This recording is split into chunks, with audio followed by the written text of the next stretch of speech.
Joey Pigza Swallowed the Key by Jack Gantos. This is a great book to read aloud because you never know what Joey is going to do next.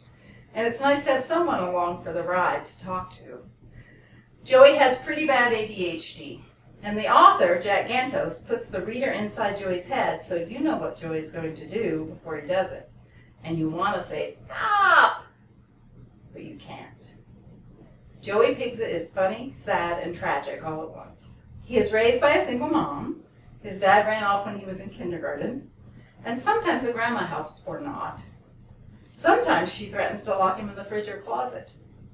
Joey's impulsive decisions often cause injury to himself and others. Fingers in pencil sharpeners, jumping off the roof of a barn, accidentally swallowing a key. You sympathize with him, you want to be his friend, but he frustrates you to the max. Join the EDU 231 class for weekly chapter read-alouds of this wild ride with Joey. And if you like Joey, as I know you will, there are 4 more books in the series about Joey that you have to read. So join our class as each of us reads a chapter of Joey aloud.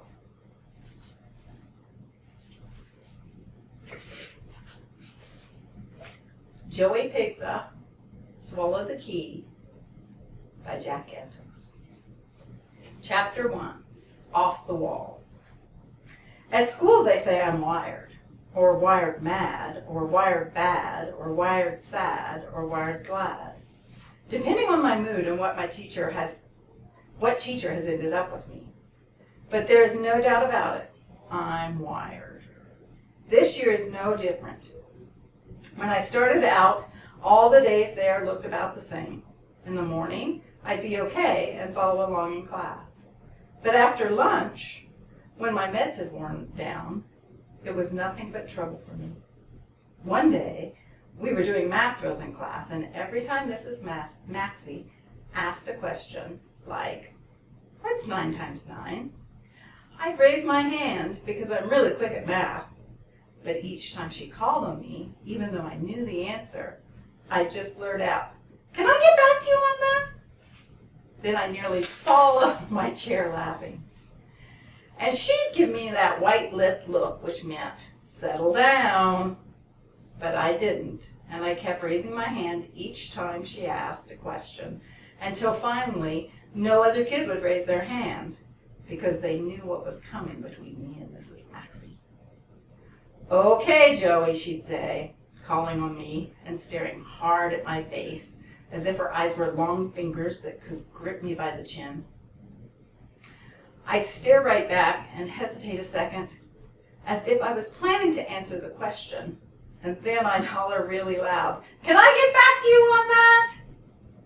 Finally, after a bunch of times of me doing that in a row, she jerked her thumb toward the door.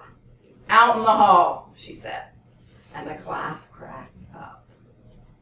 So I went and stood in the hall for about a second until I remembered the mini super ball in my pocket and started to bounce it off the lockers and ceiling.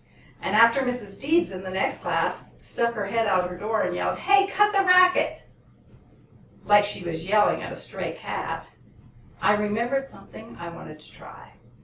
I had seen the Tasmanian Devil on TV, whirling around like a top.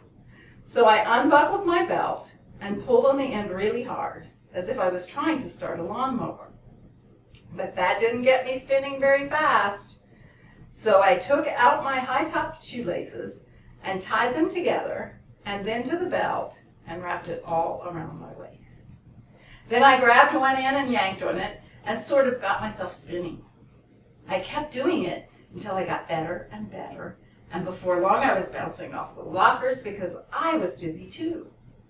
Then I gave myself one more really good pull on the belt, and because I was already dizzy, I got going really fast and began to snort and grunt like a Tasmanian devil until Mrs. Maxey came out and clamped her hands down on my shoulders. She stopped me so fast, I spun right out of my shoes and they went shooting up the hall. You glue your feet to the floor for 5 whole minutes, or you can just spin yourself down to the principal's office, she said. Now, what is your choice going to be? Can I get back to you on that? I asked. Her face turned all red. 5 minutes, she said. Settle down for 5, and you can rejoin the class. I nodded, and when she was gone, I wrapped the belt and laces around my middle and gave it a good tug and began to spin and slam into the lockers. And I got going so good that gum I had under my tongue flew out, and my super ball slipped out of my hand and went bouncing down the hall. And I kept going and going. Like when you roll down a steep hill, and before long I was bumping on the glass walls around the principal's office like a dizzy fish in a tank. Then the principal came out and pinned me against the wall, and we had a little talk about my behavior goals, and I spent the rest of the day on her office floor sorting out all the used crayons that the kindergartners kept in big plastic tubs until I had separate piles of blue and green and red and yellow, and you know the rest.